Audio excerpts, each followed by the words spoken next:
Iya. Iya.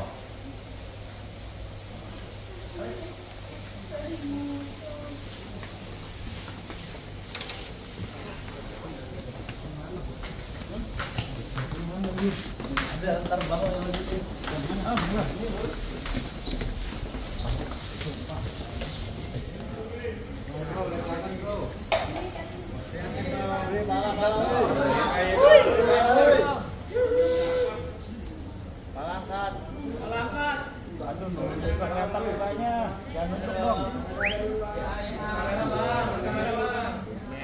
Assalamualaikum warahmatullahi wabarakatuh.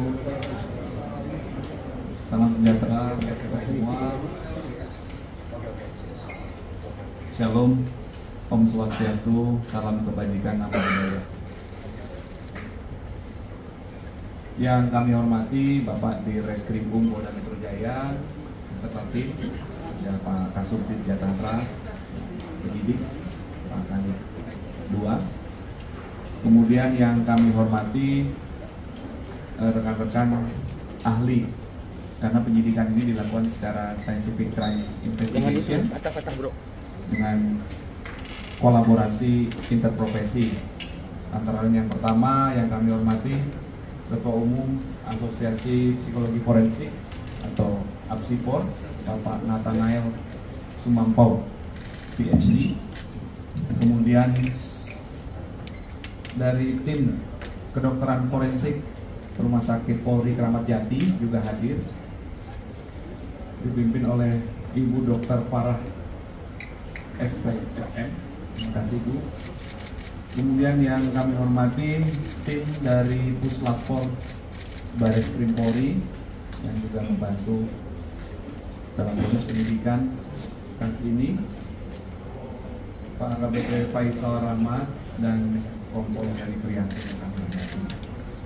Rekan-rekan, nanti akan dijelaskan proses pengungkapan kasus yang dilakukan oleh Direktorat Reskrim Polda Metro Jaya terkait meninggalnya seorang anak laki-laki yang berusia 6 tahun beberapa waktu yang lalu di TKP-nya dan di kolam renang. Pada kesempatan yang baik ini kami juga mohon izin mengaturkan rasa bela sungkawa dan duka cita yang sedalam-dalamnya atas meninggalnya seorang anak laki-laki ini. Semoga beliau tenang di sisi Tuhan Yang Maha Esa, dan semoga keluarga yang ditinggalkan bisa diberikan kesabaran dan ketabahan. Dan kami perlu jelaskan, ini merupakan komitmen dari Polda Metro Jaya, dalam hal ini penyidik Direktorat Reskrim Polda Metro Jaya untuk mengungkap kasus ini dengan terang sesuai dengan SOP yang berlaku secara prosedural dan profesional serta proporsional.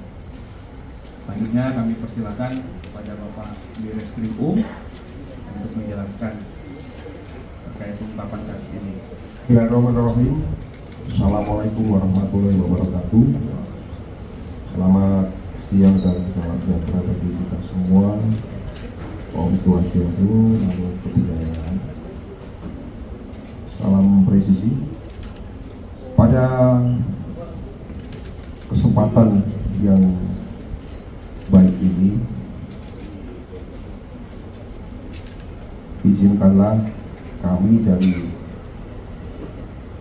tim penyidik Direktorat Reserse Kriminal Umum Polda Metro Jaya akan menyampaikan update terkini penanganan kasus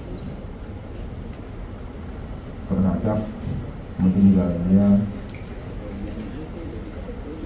korban atas nama Raden Adante Khalif Prambudityo atau LA yang terjadi pada hari Sabtu tanggal 27 Januari 2024 di kolam renang Taman Air Tirtamas Palang Indah, Pondok Kelapa, Duren Sawit, Jakarta Timur.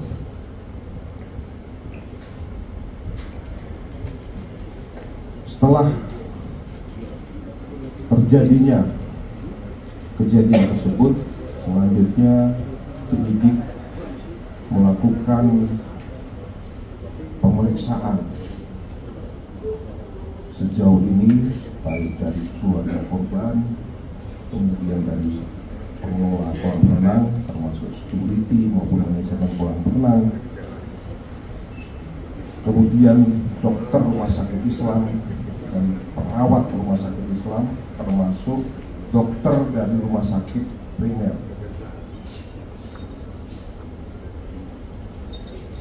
Total saksi yang sudah kita periksa sebanyak 23 orang, yang mana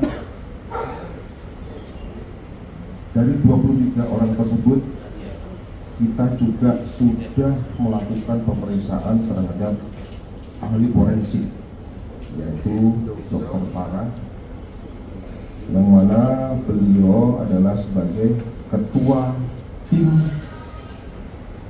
kedokteran forensik yang melakukan kegiatan ekshumasi kemarin. Selanjutnya kami juga sudah melakukan pemeriksaan terhadap ahli ITE, yaitu dokter tambang. Rekan-rekan sekalian yang kami hormati, bahwa modus operandi yang dilakukan berdasarkan hasil penyelidikan maupun penyidikan, bahwa tersangka melihat ke arah kanan dan kiri, memastikan tidak ada orang yang melihat, lalu kemudian membenamkan korban ke dalam kolam sebanyak 12 kali dengan durasi waktu yang bervariatif, antara lain 14 detik, kemudian 24 detik, kemudian 4 detik, kemudian 2 detik, kemudian 26 detik, kemudian 4 detik, 21 detik, 7 detik, 17 detik, 8 detik, dan 26 detik. Sedangkan yang terakhir adalah sebanyak 54 detik. Nanti untuk penjelasan daripada durasi dibenamkannya di kolam akan diberikan penjelasan lebih detail oleh tim analisis IT dari Pusrapor Baris Krim Polri. Kebetulan dia sudah hadir. Kemudian korban berusaha berenang ke tepian kolam, namun tersangka melakukan gerakan yang mencurigakan sehingga korban tidak dapat meraih ke tepi kolam. Selanjutnya tersangka mengangkat korban dan meletakkan ke tepi kolam, di mana setelah korban diberikan bantuan pertama oleh saksi-saksi di pinggir kolam renang, diketahui korban sudah tidak bernafas. Dari mulut dan hidung mengeluarkan sisa makanan dan buih. Kemudian korban dinyatakan meninggal.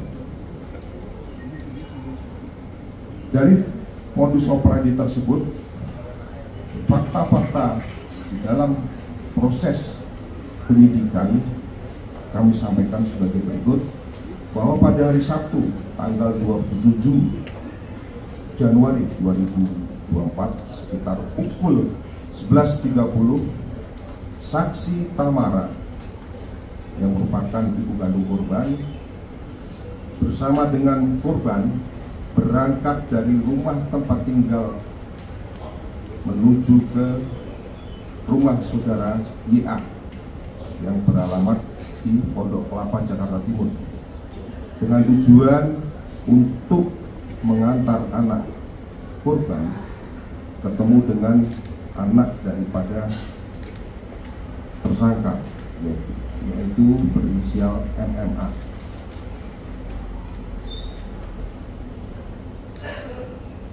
Kemudian pada pukul 15.00 tersangka YA berangkat dari rumah di Jalan Pondok di daerah Pondok Kelapa, Duren Sawit, bersama dengan RA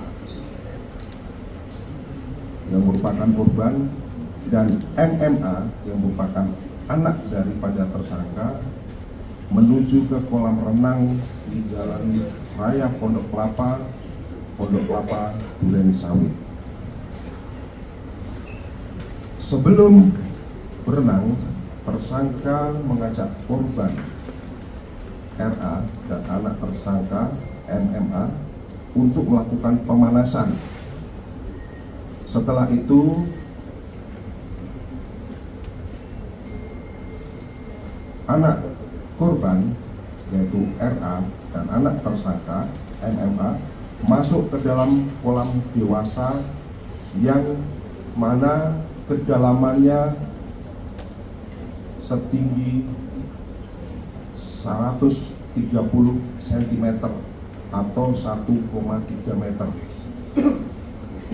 di mana kolam tersebut posisinya di depan gazebo tempat tersangka dan korban menaruh barang perlengkapan. Sementara posisi tersangka waktu itu masih di atas kolam renang. Tersangka kemudian jongkok dan menyuruh anak korban dan anak tersangka untuk menyelam dengan kepala anak tersangka dipegang dan dimasukkan ke dalam air. Namun untuk kedua tangan masih tetap memegang tepi kolam renang. Hal tersebut dilaksanakan sekitar 15 sampai 20 menit.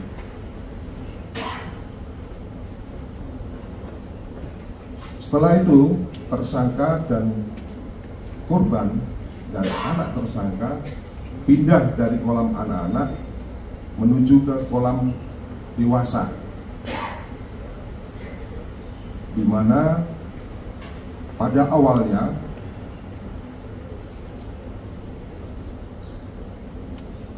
tersangka beberapa kali membenamkan tubuh daripada korban ke dalam kolam dewasa yang kedalamannya adalah 150 cm ataupun 1,5 meter. Di dalam kolam ini dengan kedalaman 150 cm ataupun 1,5 meter tersebut, korban dibenamkan kepalanya sebanyak 12 kali. Nanti secara detail akan dijelaskan oleh tim analis IT dari Puslapor Barreskrim Polri. Adapun pada saat proses menenggelamkan tersebut dengan cara memegang pinggang korban dan dengan menggunakan kedua tangan daripada tersangka. Kemudian yang terakhir, setiap korban mau menggapai ke tepi kolam, tersangka berusaha menarik badan maupun kaki daripada korban agar tetap terus berenang. Dan tersangka melakukan hal tersebut kurang lebih sebanyak 4 kali. Setelah itu, anak korban ataupun RA pada saat ke pinggir tepi kolam dan pegangan di pinggiran kolam, kemudian terjadi korban sampai dengan batuk-batuk. Sekitar pukul 16:50 hal tersebut kita ambil berdasarkan CCTV daripada kolam tersebut. Korban sudah terlihat lemas. Kemudian tersangka mengangkat ke atas kolam renang. Setelah itu korban sempat batuk-batuk dan selanjutnya terlihat sangat lemas, dan setelah itu dicoba untuk diberikan pertolongan, namun kondisinya korban sudah tidak bernapas lagi. Kemudian barang bukti yang sudah dilakukan penyitaan oleh penyidik, yaitu 1 lembar visum et repertum yang dikeluarkan oleh Rumah Sakit Polri, kemudian 1 unit digital video record ataupun DVR, kamera CCTV, kemudian 1 buah baju renang warna biru dan celana dalam warna merah, kemudian 1 buah baju warna orange lengan panjang dan celana panjang warna hitam, kemudian 1 lembar kopi akte kelahiran daripada korban, 1 lembar kopi KK, 1 lembar sertifikat medis penyebab kematian, 1 lembar fotokopi surat keterangan untuk menerangkan terkait pemakaman, 1 lembar surat pengantar kepada RT, 1 lembar invoice medikal, dan 2 lembar invoice medikal daripada rumah sakit. Rekan-rekan sekalian yang saya hormati, bahwa terkait dengan hasil daripada penyidikan yang telah dilakukan oleh Subdit Jatangras Polda Metro Jaya terhadap tersangka YA dijerat dengan tindak pidana setiap orang dilarang menempatkan, membiarkan, melakukan, menyuruh melakukan, dan atau turut serta melakukan kekerasan terhadap anak, dan atau tindak pidana pembunuhan dengan berencana, dan atau tindak pidana pembunuhan, dan atau tindak pidana yang dapat menyebabkan kematian orang karena kelalaiannya, sebagaimana dimaksud dalam pasal 76C Yunto pasal 80 Undang-Undang Nomor 35 Tahun 2014 tentang Perlindungan Anak. Kemudian pasal 340 KUHP, pasal 338 KUHP, dan pasal 359 KUHP. Rekan-rekan media sekalian yang kami hormati, bahwa di dalam kesempatan ini kita juga mengundang daripada tim, baik itu dari Puslapor Baris Krim Polri, kemudian dari kedokteran forensik Baris Polri, maupun dari Apsipor, tentunya dengan maksud untuk memberikan penjelasan bahwa proses penyidikan yang dilakukan oleh Direktorat Krim Umum Polda Metro Jaya mengedepankan scientific investigation crime, dalam arti dalam pembuktian betul-betul sesuai dengan aturan yang berlaku. Untuk selanjutnya mungkin nanti kan dari masing-masing tim akan memberikan penjelasan. Sementara kami cukupkan, kami dari tim penyidik, kami kembalikan lagi kepada Pak Kabid Humas mungkin untuk memberikan kesempatan kepada tim pemeriksa lainnya. Terima kasih. Ya. Terima kasih Bapak Direktur. Selanjutnya kami persilakan secara berurutan saja Pak ya, dari tim digital forensik atau dari Puslapor Baris Krim Polri, kami persilakan.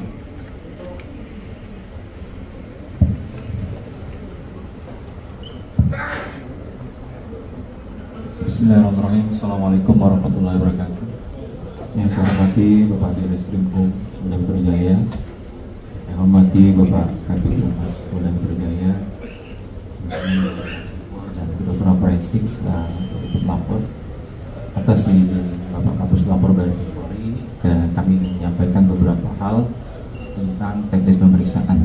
Namun dalam teknisnya tidak akan kami sampaikan secara detail, nanti akan kami sampaikan di persidangan, di mana uji materi yang akan dilakukan sebagai ahli nanti akan kami sampaikan di persidangan, termasuk juga momen-momen yang tadi disampaikan oleh Pak Dir. Baik, untuk barang bukti elektronik yang kami terima dari penyidik Polda Metro Jaya, yaitu pada tanggal 7 Februari, karakteristik khusus dalam filenya. Jadi file digital mempunyai ciri-ciri khusus sehingga dia mempunyai sidik jari digital. Sehingga nanti ketika di persidangan akan di challenge dengan hal lain pasti akan sama. Karena prinsip kami di digital forensik maupun forensik itu bisa diuji dengan alat yang sama dan kompetensi yang sama tentunya. Untuk menjaga hal tersebut kita juga melakukan hasil analisa ND5 dan SHA-1 ST256. Dan juga kami lakukan proses analisa terhadap keutuhan frame dan keaslian video dengan menggunakan analisis tools dan software video forensik. Dari hasil pemeriksaan berdasarkan data-data investigatif, tentunya kami juga mendapatkan data investigatif dari penyidik, karena setiap barang bukti yang kami terima itu harus dilakukan koordinasi dengan data-data investigatif. Kita mendapatkan 5 file video. Yang pertama adalah A05 strip 2024 0127 14072, yaitu menandakan kamera 05. Dari penamaan ini juga kami bisa menyimpulkan bahwa ini sudah sesuai karena memang 2024 itu menandakan tahunnya 01 bulan dan 27 tanggal kejadian. File kedua adalah A05 2024 0127 163911, yaitu pada kamera 05. Ketiga yaitu file video dengan judul A11 strip 2024 1271 40000 kamera 11. Yang keempat A14 strip 2024 01271 51856 kamera 14. Yang kelima adalah A14 strip 2024 012 71 65030 kamera 14. Jadi untuk pemeriksaan ini kami melakukan 3 kamera CCTV, yaitu kamera 05, 11 dan 14. Adapun momen-momen yang tadi bisa disampaikan Pak Bir, kami detailnya nanti kami akan sampaikan di sidang pengadilan tentunya.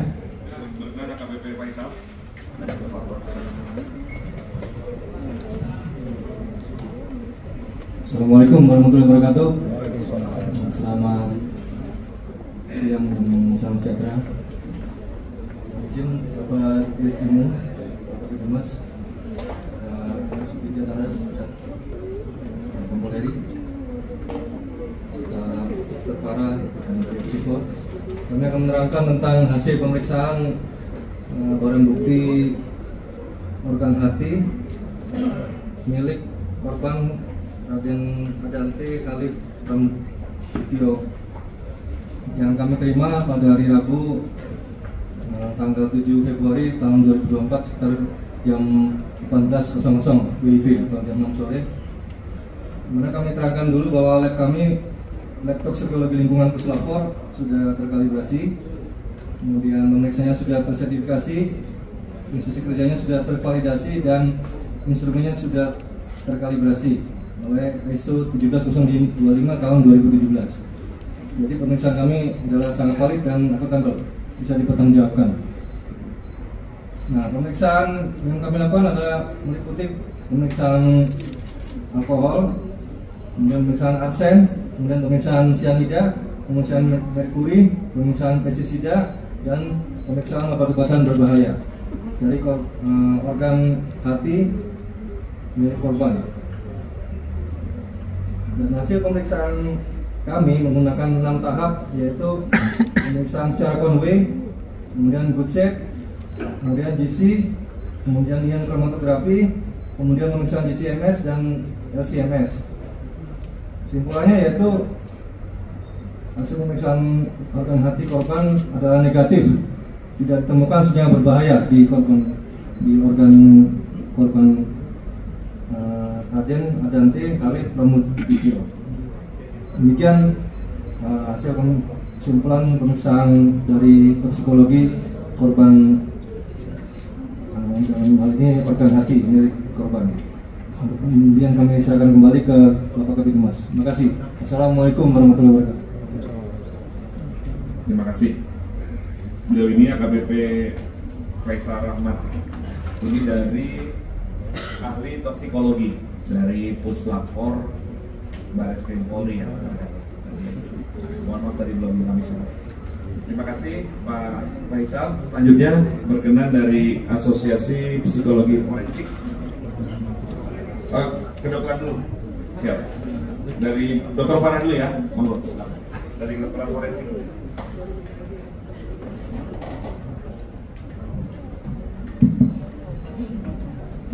Bismillahirrahmanirrahim. Assalamualaikum warahmatullahi wabarakatuh. Waalaikumsalam. Pak Kabid Humas Polda Metro Jaya, Pak Direskrim Polda Metro Jaya beserta jajarannya, Pak Kasubdit Jatangras dan Pak Kanit dari Jatangras beserta rekan-rekan ahli dari Puslapfor Barreskrim Polri dan dari Psikor. Perkenalkan, saya Dr. Rara ingin menyampaikan beberapa temuan terkait dari hasil pemeriksaan dari kedokteran forensik. Jadi kami di Rumah Sakit Bayangkara Tingkat 1 Puskesmas Polri menerima permohonan gali kubur, ekshumasi dan otopsi atas nama korban Raden Adante Khalif Pramudityo itu pada tanggal 5 Februari 2024. Kemudian kami koordinasikan dengan pihak penyidik dan akhirnya kami sepakati untuk dilakukan ekshumasi di hari Selasa tanggal 6 Februari 2024 sekitar pukul 10 pagi di lokasi TPU ke Juruk daerah Jakarta Selatan.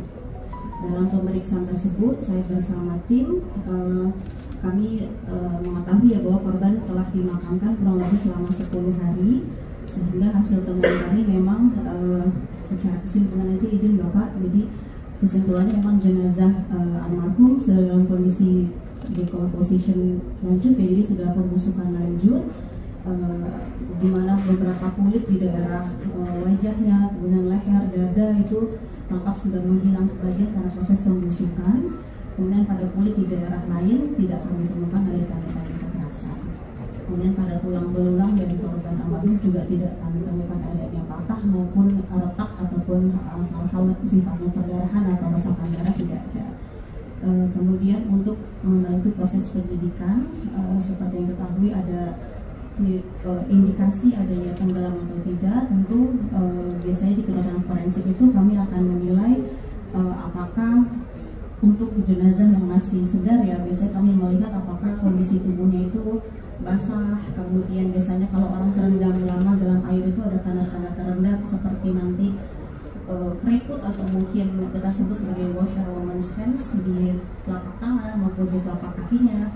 Kemudian juga anggota tubuhnya dingin, kemudian juga biasanya keluar busa halus atau froth ya dari lubang hidung atau dari mulutnya gitu. Itu biasanya dinilai dari awal saat korban beberapa saat setelah dinyatakan meninggal akibat tenggelam. Namun seperti yang kita ketahui bahwa saya melakukan pemeriksaan bersama tim setelah 10 hari korban meninggal, sehingga tanda-tanda tersebut tidak kami temukan.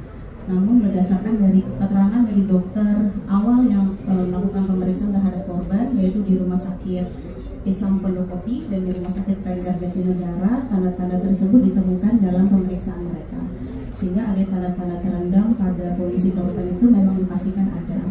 Selanjutnya untuk pemastian adanya tenggelam atau tidak, di bidang kedokteran forensik kami harus melakukan pemeriksaan menyeluruh terhadap semua organ tubuhnya sehingga kami lakukan otopsi tersebut. Pada otopsi memang karena kondisi sudah membusuk lanjut sehingga organ-organ tubuhnya sebagiannya sudah mulai membusuk, melunak, terutama kedua parunya sudah mencair, yaitu kami asumsikan mungkin karena kebanyakan air yang masuk karena ini di kolam renang ya gitu, sehingga parunya itu mencair sehingga tidak kami temukan lagi jejak-jejak organ parunya.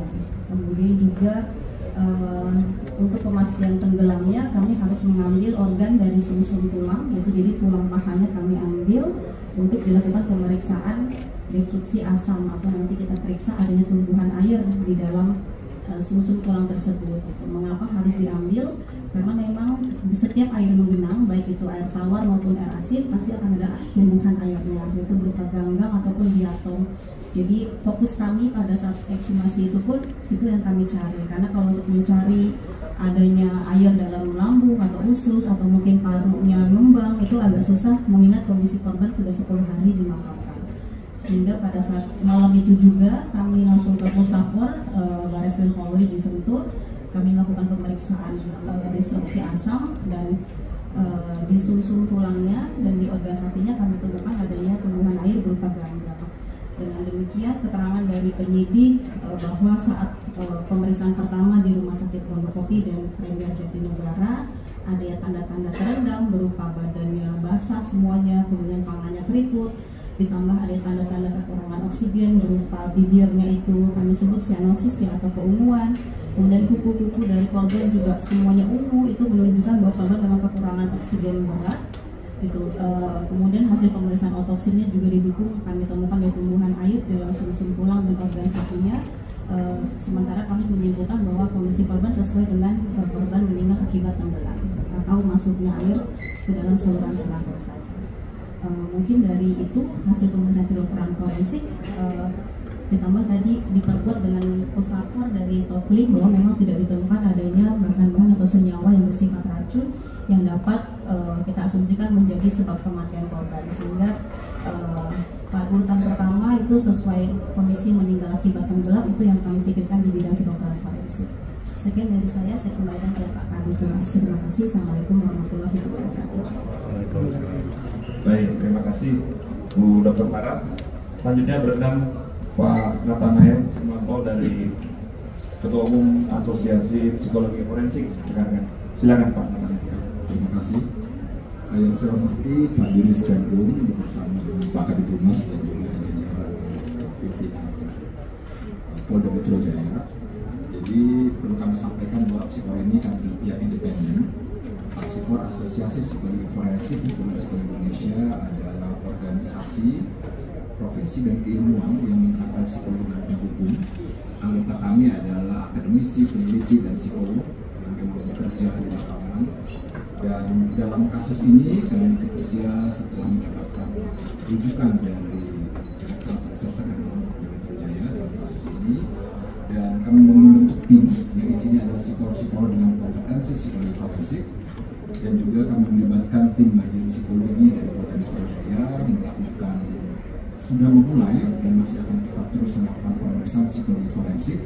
Kita mulai kemarin selama kurang lebih 7 jam dan akan dilakukan juga hari ini untuk memahami berkaitan dengan kasus yang sedang kita tangani bersama.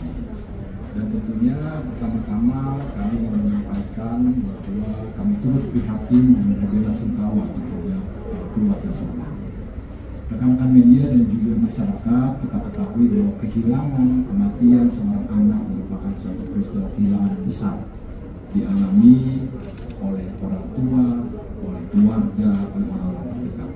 Oleh sebab itu menjadi sangat penting kita mendukung bagaimana proses duka cita yang sedang dilalui oleh keluarga. Nah, dalam pemeriksaan psikologi forensik yang kami lakukan, tentunya sesuai dengan standar pemeriksaan yang ilmiah yang memang biasa kami lakukan sebagai seorang psikologi forensik dengan metode yang berbasis bukti sehingga bisa dipertanggungjawabkan. Dan prinsip kami adalah menjunjung tinggi objektivitas, imparsialitas dengan multi metode, multi tools, dan multi informat.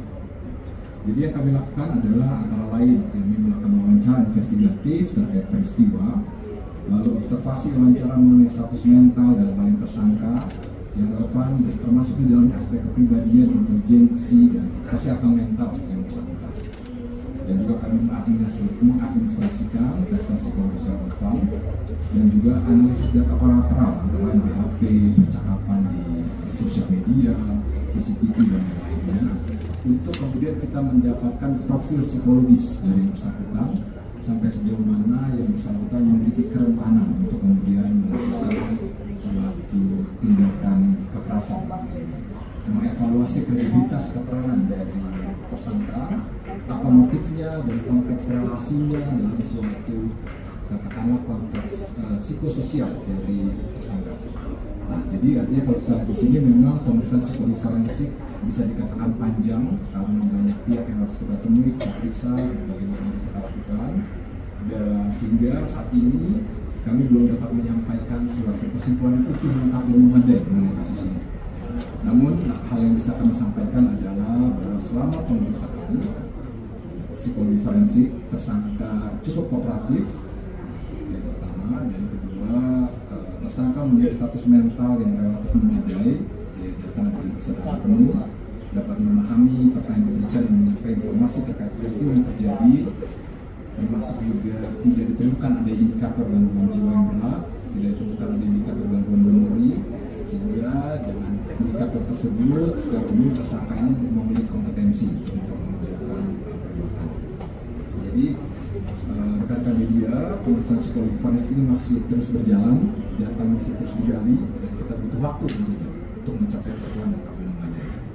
Dan pembelajaran dari kasus ini yang perlu kami sampaikan adalah kami ingin menghimbau kepada masyarakat dan juga media untuk tidak menyebarkan informasi yang belum dapat dipastikan kebenarannya, sehingga supaya tidak mempengaruhi pihak-pihak yang akan diperiksa. Dan perlu kita kedepankan prinsip perlindungan anak dan juga support terhadap orang tua dan keluarga yang terluka. Saya pikir itu yang bisa kami sampaikan, Bapak.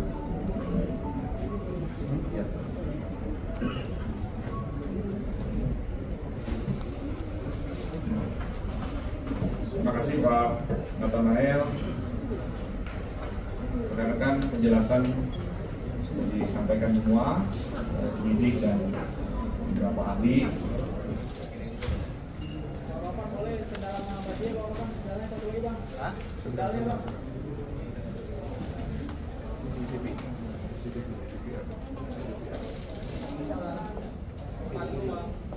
Kiri dan kiri Pak.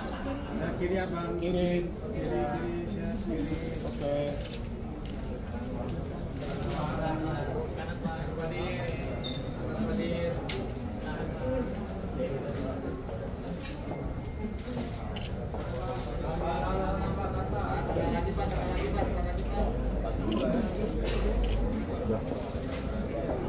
Kiri lagi Pak. Kiri lagi Pak.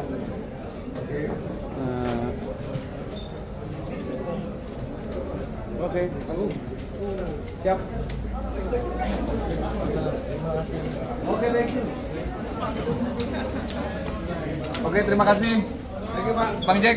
Siap. Terima kasih. Komandan siap. Terima kasih rekan-rekan.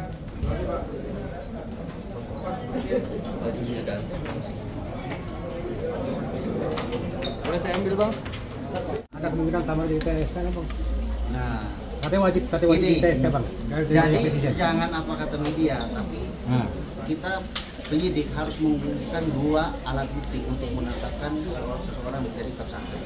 Sehingga kita akan memeriksa seluruh saksi. Apabila terpenuhi 2 alat bukti, kita tetapkan tersangka. Apabila tidak, ya tidak. Ada juga pembiaran, Bang, itu gimana? Berdasarkan undang-undang. Nanti kita hasil pemeriksaan ya.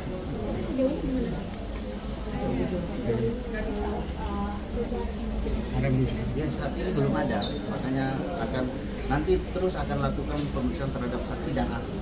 Nanti setelah pengumpulan barang bukti diadakan gelar. Apabila terpenuhi 2 alat bukti, maka bisa kita tetapkan tersangka. Kalau tidak, ya tidak. Karena itu sudah ada di kuhap kita. Iya, pasti akan diperiksa lagi apabila kita menemukan lagi. Karena setiap keterangan daripada tersangka akan kita konfirmasi kepada ibu korban. Tapi kalau nggak dari keterangan Tamara sendiri itu mengantarkan langsung ke rumah, mengantarkan anaknya ke saudara. Iya. Itu waktu kolam renang sih Pak? Langsung mengantar ke rumah tersangka. Itu berdasarkan keterangan Tamara ke polisi. Iya, tadi kan sudah dijelaskan Pak. Jadi jam 11.30 Tamara beserta anaknya menuju ke rumah tersangka. Kemudian Tamara berangkat kerja. Ya, udah nanti kita update. Terima kasih ya Pak. Oke, siap. Makasih Pak Ropan. Makasih Pak Ropan. Terima kasih Bang Jack.